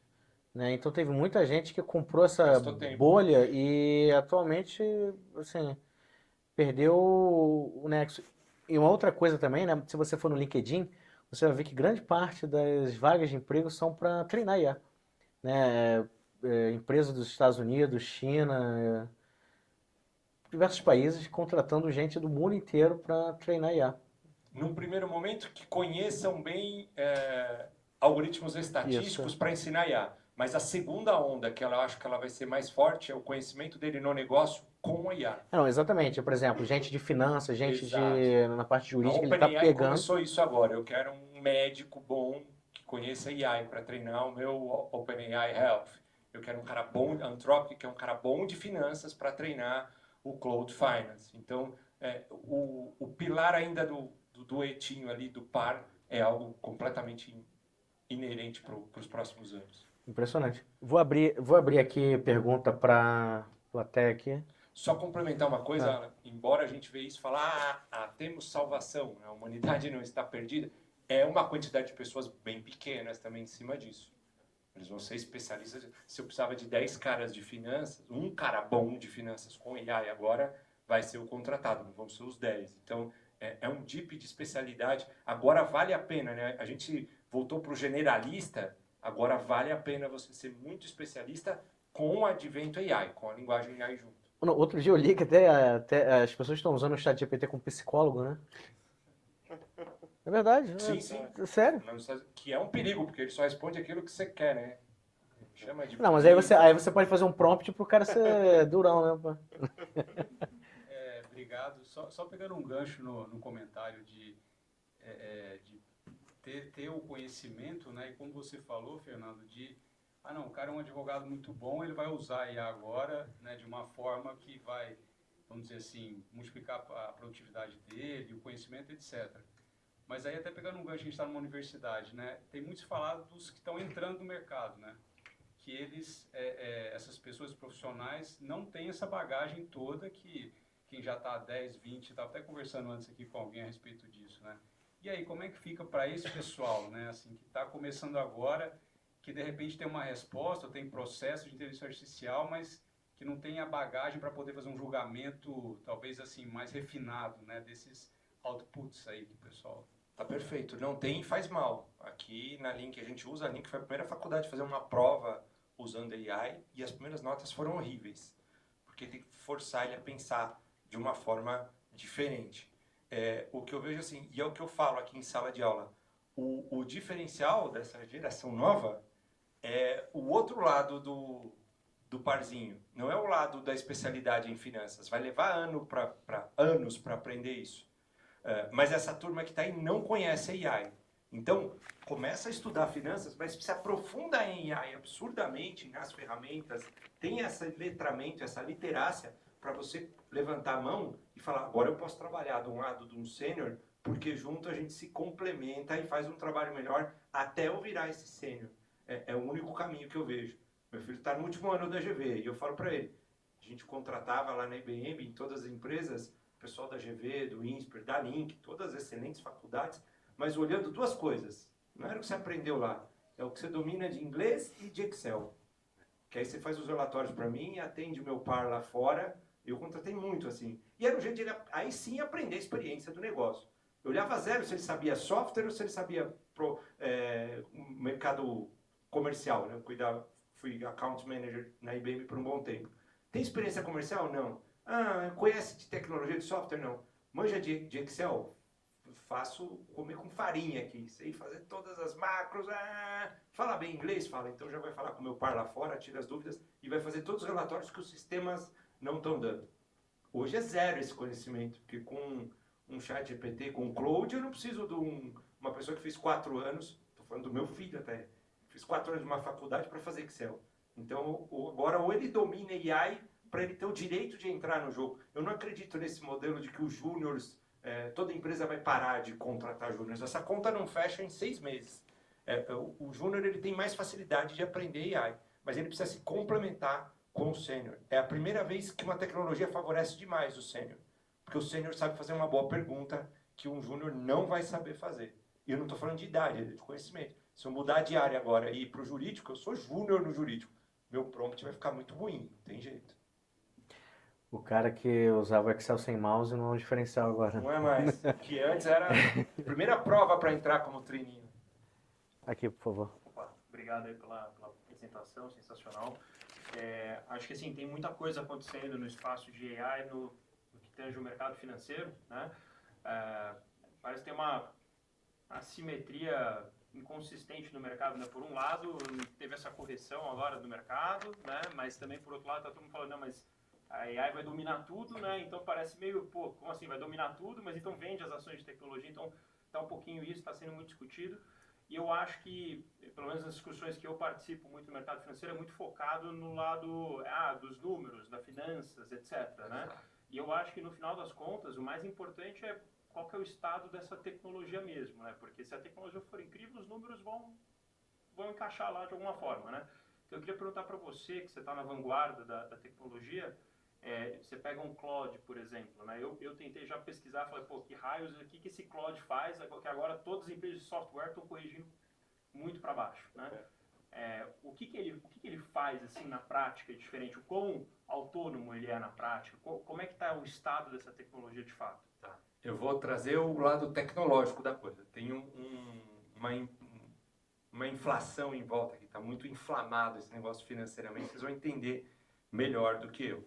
Mas, de fato, quando a gente fala em desenvolver um software, eu precisava, antes, desenhar o processo que eu queria e depois codificar esse processo em uma linguagem de programação, Python, C. Isso tinha um custo muito grande de escrever esse código e por ele ser escrito somente por um humano, por N humanos, a qualidade da fábrica, da manufatura de software até hoje foi ruim, diferente de uma manufatura de um automóvel, né? O humano erra, o software dá bug e faz outro. Então sempre foi muito caro desenvolver um software. A gente começou a corrigir com o cloud porque as pessoas pararam de comprar. Eu vendi muito software. SAP ganhou bilhões vendendo o software como ativo. As empresas ativavam o software. Se você parar para pensar hoje, eu poderia vender, eu tinha uma licença de uso, o software nem era meu, eu não poderia vender aquilo. Depois de 3 anos ela não tem mais valor nenhum. Era uma contabilidade insana. Eu vendi muito software assim e de fato não faz sentido. Agora o mercado já paga por aluguel no software as a service, o preço diminuiu e o que eu estou pagando não é só pelo software, né? Pela máquina, para hospedar ele. Mas construir e dar manutenção nesse software sempre foi muito caro, exige muito conhecimento, muito profissional. Uma inteligência artificial, ela tem a capacidade de entender uma instrução de uma pessoa de negócio, do que eu quero executar, como tem que ser o processo, e se esta instrução estiver bem detalhada, como a gente falou aqui, numa skill, passo a passo, escrita, em português ou em inglês, mas o passo está bem desenhado, alguém sentou e escreveu, a capacidade de pegar essa receita e transformar em um software, compilar em uma boa qualidade é absurda, isso choca. Então o esforço humano para fazer o software é grande. Indiscutivelmente, criar software e vender software deixa de ter o valor que teria antes, porque eu não preciso de tanta gente e de tanto esforço. São essas variações absurdas que estão acontecendo para cima e para baixo? Não, porque uma coisa é criar o software, outra coisa é dar manutenção e atualizar e cuidar daquele software. Então, eu tenho visto uma série de empresas falando, peraí, o garoto entrou ali, abriu o Lovable, que é uma IA geradora de site, e criou um CRM muito parecido com o que eu tenho do Salesforce, porque eu não uso 90%. Eu uso o Salesforce só para ter aqui um exemplo, tá? Só para ter o meu cadastro de cliente e as minhas oportunidades. Pô, ele criou um aqui, aliás, ele incluiu o campo que eu queria, que a Salesforce falou que ia levar 6 meses e já fez o relatório. Fato, ele fez. Mas ele vai ficar dando manutenção? Se ele sair, alguém sabe mexer? Aonde esse dado está armazenado? Ainda tem algumas equações que têm valor, mas que construir software é muito mais barato do que era há 1 ano atrás, por isso que a coisa despenca, porque é muito rápido. E a qualidade melhora quinzenalmente, mensalmente. As primeiras versões, o software ainda era alguns softwares, ainda um pouco de erro, precisava de um técnico para entender. A qualidade das últimas 2 semanas que eu vi criar é assim, de uma qualidade que você fala, gente, não preciso mais escrever código, não preciso mais saber Python para ter um resultado. Então, vai ter um ajuste na curva de tecnologia da indústria de software, é indiscutível. Mas eu não acredito que seja esse 100%. A gente ainda vai ver as empresas trocar o software as a service para o service as a software. Eu vou usar software, mas eu vou ter que prestar o serviço. Porque no momento é muito legal eu criar o meu próprio CRM, daqui 6 meses eu vou falar, por que eu tenho 2 caras cuidando disso? E se eles forem embora? E esse dado? Então eu acho que ainda tem alguns softwares que ficam. E quão longe você diria que a gente está numa situação que você pega um analista de investment banking, por exemplo, né? Vai fazer um PowerPoint ali de madrugada, né, para fazer um pitch para uma empresa. Quanto tempo você acha que a gente está de escrever um texto, apertar um botão e o negócio sai inteiro sozinho? Assim, quanto tempo isso... Olha, hoje se eu já tiver um bom histórico de outros Agora. modelos, é quase que imediato. Hoje falta mais letramento, saber executar do que executar. Hoje ele já faz. Então, em 6 meses a gente deve ter um bom letramento para as pessoas fazerem isso, analisar os documentos de M&A de madrugada e fazer os bates das cláusulas tranquilamente.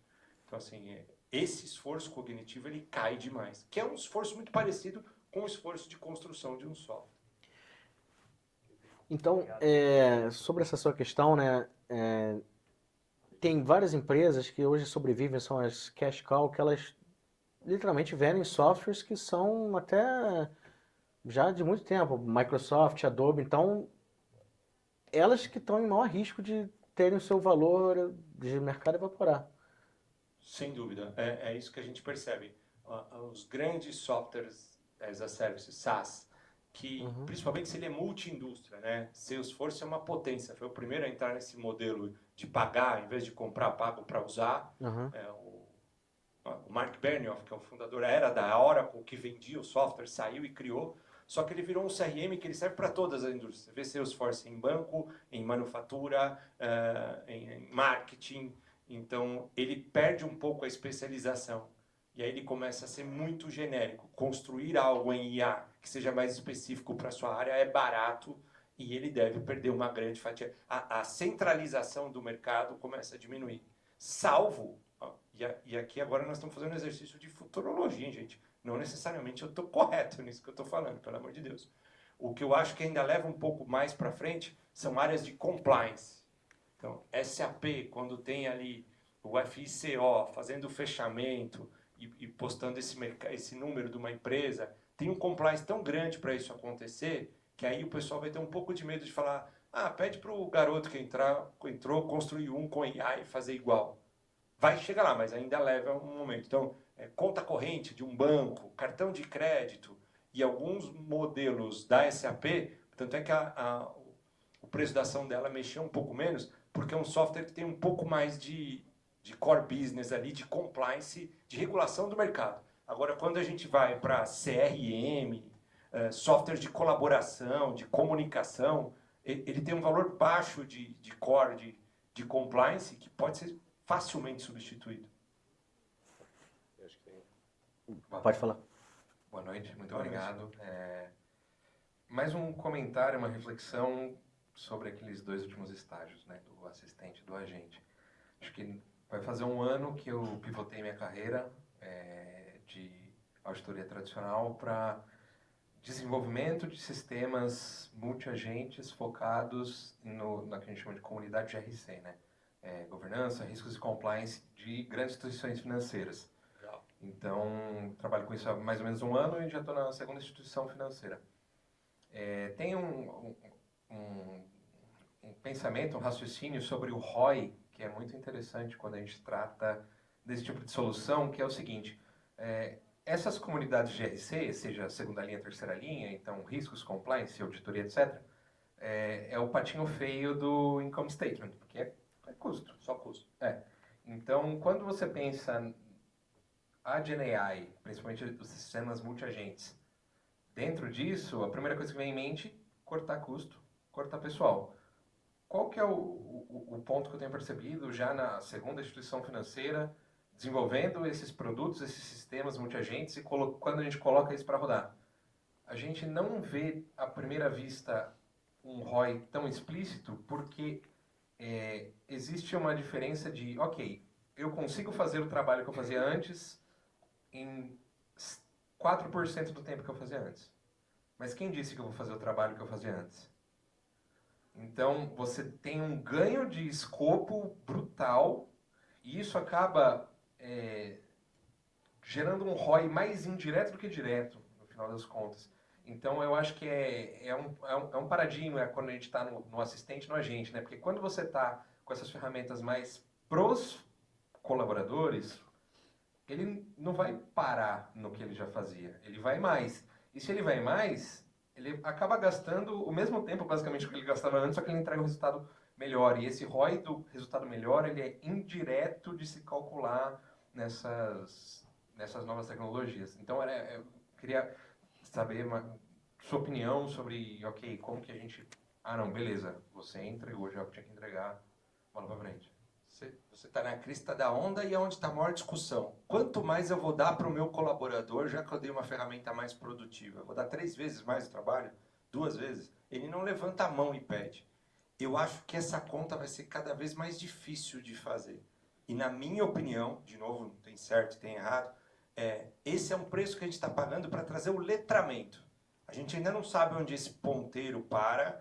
Tem gente fazendo metade do trabalho de antes com uma mão só no chat GPT, entregando e ficando quietinho. E tem gente trabalhando 3 vezes mais que vai pôr na tá também. Não seria o ideal, porque ele viu o que o chat GPT faz e ele abriu um registro que estava fechado, que ele não tinha noção, e veio um tsunami em cima dele e ele está tentando dar conta. A sociedade não aprendeu em nenhum lugar, nos Estados Unidos, aqui, onde está esta linha. Eu acho que a chegada do agente, ele vai matar muito desse trabalho. Então, é o preço que eu pago para trazer letramento, para que o meu colaborador entenda, para ele deixar de trabalhar a IA trabalha com você e para você, e ele criar o processo para a IA trabalhar por você.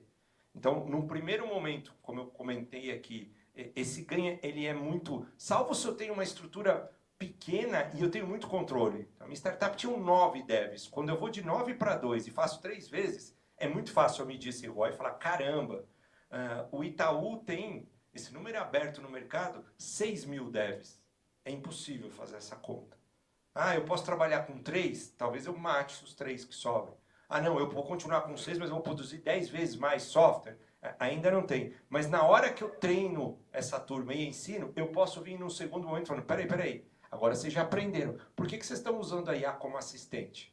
Aí vai entrar alguém que vai falar, não, peraí, nós vamos transformar isso num processo e você vai usar como agente. E aí sim, de 10 pessoas vai para 1. Então, eu acredito que a gente está pagando um preço para todo mundo aprender a usar a IA para depois a gente vir cortando e cortando na raiz. Aí vai ser um corte. Pô, tomara que eu esteja errado. Não, embora eu seja entusiasta de IA, eu não sou entusiasta do modelo para onde está indo. Mas a impressão é que vai ter um corte de raiz profundo aí. Mais alguém? E aí, indo nessa linha, né, a gente viu lá o Elon Musk e todas as previsões que ele faz daqui a 10 anos, eventualmente, como é que isso vai estar. Enfim, queria ouvir aí sua previsão, qual que é o seu... Se tivesse que uma bola de cristal aí, para onde você acha que a gente vai, como é que vai ser esse mundo aí? Parou de gravar já? Eu acho o Elon Musk um maluco, mas ele tem algumas visões que fazem sentido. Existe metade daquilo, ele aprendeu uma maestria de como o mercado valua as empresas e aonde vai estar o dinheiro. Ele não quer nada de commodity, Tesla já é commodity, então ele já entendeu que se mistura para não poder ser medido. É uma boa forma de as pessoas continuarem acreditando e colocar mais dinheiro. Então, a junção que ele está fazendo da xAI com a SpaceX, né, e com com a X, que é o antigo Twitter, não consigo falar outro nome, tem uma lógica técnica, porque para uma IA funcionar eu preciso de uma IA generativa, esses LLMs. Muitos dados me ajudam a treinar rápido os modelos públicos. O Twitter é a melhor fonte que ele tem essa fonte, a OpenAI não tem, vai ter que pagar daqui a pouco para subir, então a Meta tem, mas a Meta joga outro jogo, então ele se destaca ali, e ele já entendeu que a gente vai ter um problema muito sério e vai ter de data center, porque, tudo bem, vamos supor que a gente passou, qual é o teu nome, perdão? O Felipe colocou aqui, passamos essa curva que o Felipe falou e eu automatizei tudo isso. Tá bom, eu vou cortar a headcount. Mas vai subir energia pra caramba, e aí vai começar essa guerra de preço. Esse preço ainda não está Tem algumas lendas de que quando eu falo obrigado pro ChatGPT, eu consumo uma garrafa d'água. Não é esse número tão grande, mas tem um custo de energia. Nem tudo que eu desenvolvo em IA dá para mostrar o ganho ali, o saving de headcount na hora. Mesmo num país como o nosso, que tem uma tributação tão enorme. Então, quando ele tem uma questão de data center que vai ser um problema. Quando ele fala que ele consegue jogar esse data center para o espaço, com a SpaceX, Starlink, e dar IA como infraestrutura, pensando em 10, 15 anos, não é tão absurdo assim. De novo, tem uma grande jogada aí de vamos embaralhar os dados, que aí eu não tenho mais um PNL, um DRE para comparar e meu valuation continua sendo o valuation que eu quero. Mas faz sentido. Eu passei semana passada no Mato Grosso, eu fui em várias cidades num projeto do Sebrae, e assim, eu peguei um motorista que foi me acompanhando, eu desci em Sinop, fui para Juína, que é uma cidade interior, de lá nós fomos para Tangará. 6 horas de carro. E eu entrei no carro e falou, doutor, pega o meu Wi-Fi. Falei, não, tem meu celular. Melhor se eu pegar meu Wi-Fi, que daqui 15 quilômetros acabou o sinal. E acabou o sinal mesmo. Era soja de um lado, cana de açúcar do outro, soja, cana, às vezes gado. E a gente foi 6 horas sem um sinal. O que ele tem? Um Starlink em Mato Grosso, no painel do carro, que ele botou, que ele puxa um fio que liga na bateria lá atrás. E eu fui com Wi-Fi, fiz call, trabalhei. Falei, caramba, se tivesse falado isso, eu pagaria até mais. Então, existe um problema. A gente está numa bolha, existe um problema de infraestrutura. E com a IA funcionando bem assim no agro, com uma Starlink, eu daria inteligência artificial para qualquer pessoa e tem um domínio de poder. Porque a briga é Estados Unidos e China, não tem outra. Você tem só França com a Mistral tentando fazer uma IA e correndo muito longe. Então, assim, quem dominar esses modelos, domina, na cabeça deles, é o novo petróleo. Que não dá para julgar que a cabeça deles está tão errada. Mas por trás desse novo, entre aspas, petróleo que é IA, tem um petróleo de data center, de terras raras, de chip, que tem que fazer tudo isso andar. Então, é um caminho, mas é um cara que olha muito longe e 50% é visão, muito inteligente, 50% é entendi o jogo de VC, de funding, de ações, é só embaralhar isso aqui e vender, jogar bolinha para frente, que os cachorros vão correndo para buscar a bolinha e trazer, passando debaixo do arame farpado, passando na água. Então é muito interessante. Mas tem sentido. Nós vamos ter problema de infraestrutura e ter uma IA geral aberta em qualquer país é um baita resultado. Algumas pessoas, alguns colegas meus ainda trabalham na IBM, dizem que esse trabalho que ele fez de liberar Starlink lá na Ucrânia durante a guerra foi de um ganho gigantesco para eles. Assim, se não fosse isso, talvez eles já teriam perdido a guerra. Ajudou demais. E essa questão de alguns países estarem se degladiando para serem, mais países periféricos, né, de serem casa para data center, né? Isso qual o sentido disso?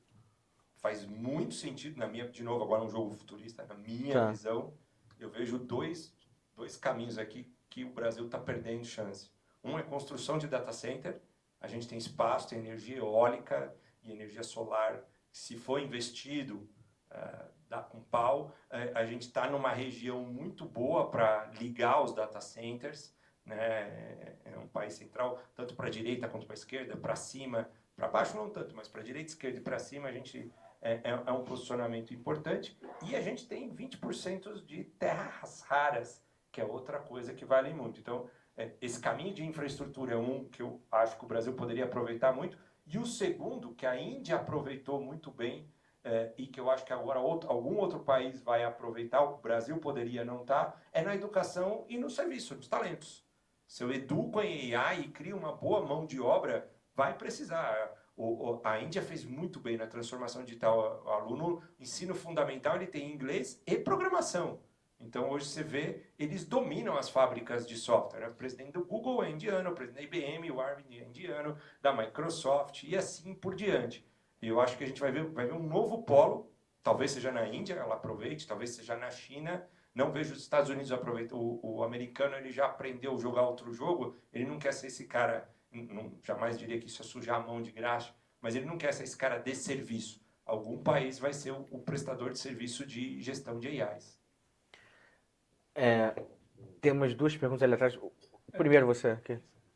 Eu queria fazer um comentário até sobre, até pontuando um pouco o que o Lucas disse, assim, tipo, um comentário mais superficial, mas o ROI indireto, acho que acabo trabalhando em um grande banco e tem processos que são massivos, né, fluxos que são massivos, quantidades massivas de dados, acho que esse ROI indireto acaba sendo extremamente bem medido quando você acaba olhando para esse tipo de processo, né? Então, tem processos hoje que a gente não conseguiria realizar se não tivesse o advento da AI, não tivesse advento. Eu acho que a gente vê ganhos muito bem cristalinos nesse processo quando é mais estatístico, quantitativo, você tem uma porcentagem de margem de erro.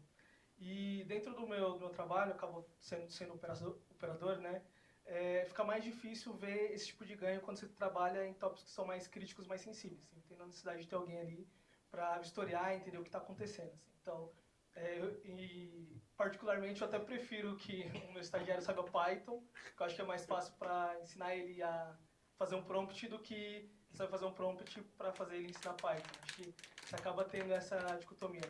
Mas trazendo esse tipo de pergunta também, olhando para esse critério de assistentes passando para agentes, esse modelo de que a IA trabalha para você, né?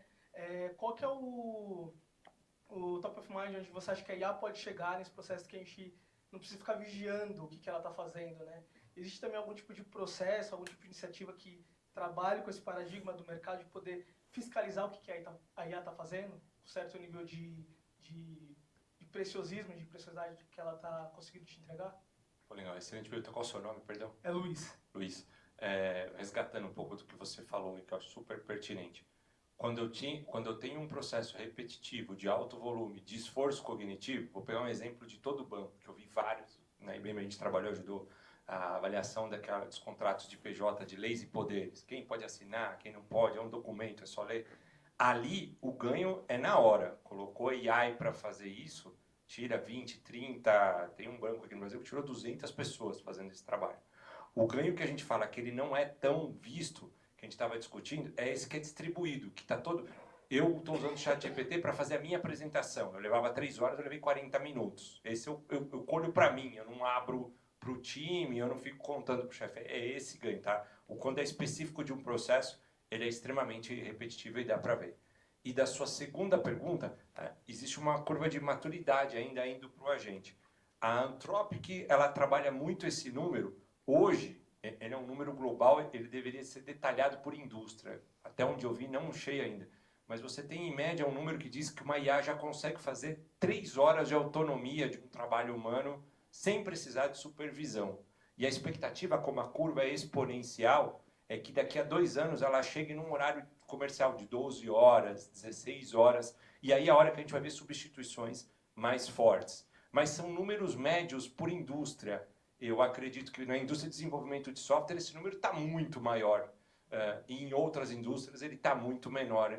Ainda não tem. A tecnologia está evoluindo tão rápido que o pessoal não está conseguindo medir. Mas a expectativa é que num prazo de 12 a 24 meses a gente tenha inteligências artificiais agênticas maduras para executar um trabalho de um dia comum, de um colaborador, com qualidade, sem supervisão. Ainda não tem isso. Mas horas e trabalhos individuais possui já. Perfeito, seu ponto. Tá, eu vou para a última pergunta ali. Opa, boa noite. Eu tenho uma pergunta que todo mundo discute. Quem que vai sofrer mais nos próximos anos? O júnior, o middle ou o senior? Ou todos. E em qual velocidade? Assim, isso que todo mundo discute. Gostaria da sua opinião. Obrigado. Imagina, é outra pergunta de 1 milhão aí. Eu acho que tem muito da cultura organizacional. O que eu tenho visto em grandes empresas, o topo da pirâmide e a base da pirâmide aceita muito rápido usar esse tipo de tecnologia. Então você vê os executivos do conselho, né? Eles são mega entusiastas. Já tem o ChatGPT. Ele, a empresa devia usar, que legal, ganho tempo. E o pessoal que está entrando agora, de coordenador para baixo, fala, cara, isso aqui é o futuro, eu preciso fazer. Meu chefe não usa, meu chefe fala que não é para usar, aqui está proibido, e eles estão mandando bala. O middle management, que entrou, que já ralou 5 anos, 6, 10 anos, e que foi domesticado, entre aspas, aqui, sem nenhum privilégio ou querer falar mal, eu fui assim, ele já foi domesticado e ele entende que tem um compliance, uma regra, ele está aguardando a empresa dizer o que é para fazer. Então ele não usa para... E aí é terrível. Eu vi isso em vários, conversei com vários, eu tenho dado treinamento em várias empresas, RH mostrando isso, falando assim, cara, o time embaixo já está tirando um barato do gerente e do coordenador, porque ele não sabe usar, fala que não é para usar, o time inteiro embaixo está usando, e a alta gestão lá em cima falando, é isso aí, vamos para frente. E esse time no meio falou, pô, mudou a regra do jogo no segundo tempo. Eu entrei, só podia tocar a bola com o pé, não podia pegar a bola com a mão. Fui lá, deu o intervalo do primeiro tempo, voltei, tá todo mundo pegando a bola com a mão e tá tudo bem. É mais ou menos essa loucura. Então, empresas que estão fazendo um bom trabalho de letramento no middle management, abraçando esses caras, falando, vem cá, mudou o jogo, mas você tá com a gente, não vou... Deixa eu te explicar o novo jogo. Ó, você pode aprender, testa isso aqui. Caramba, posso testar? Mas TI ainda não definiu, pode testar. Aí tem que trabalhar. O pessoal que está trabalhando essa turma, primeiro, aí eles se sentem mais fortes para gerenciar o time. Quem não está atacando aí, está tendo um problema porque começa esse conflito. Agora, dizer que vai sofrer um ou outro depende muito da cultura. Eu não acredito nesse modelo de que não precisamos mais de júniors. Eu acho que o time júnior traz um conhecimento de tecnologia e é muito adaptável para aprender rápido. E enquanto a gente está conversando aqui, eu tenho certeza que saiu uma nova versão. Então, uma hora a gente não vai acompanhar e esse time júnior tem mais tempo para acompanhar. Em contrapartida, eles não têm nenhum know-how, experiência. Quando eu consigo unir os dois, eu acredito no enxugamento de ambas as partes, ter menos pessoas dos dois lados, mas botar esses dois para trabalhar junto. Eu vejo empresas de sucesso, de novo, minha opinião, futurologia agora, mas com mesa assim, sempre um cara de cabelo branco ou careca, e uma turma novinha junto, assim, eles trabalhando meio que... Antes a gente andava em silos diferentes, né? Vinha a turma do trainee estagiário, que ia almoçar junto, o pessoal dos coordenadores e gerentes, os diretores, cabeça branca, tudo junto. Agora não, acho que a gente vai começar a ver essa turma andando mais em parzinho, assim, dos que sobraram. Gente, queria pedir uma salva de palmas aí. Obrigado aí. Espero que vocês tenham aprendido bastante, acho que foi bem legal a reflexão aí. A lição aí que a gente tem que estar junto aí, enfim, que a gente não seja o perdedor aí. Exato, vamos aproveitar essa oportunidade de ter acesso à informação. É isso aí.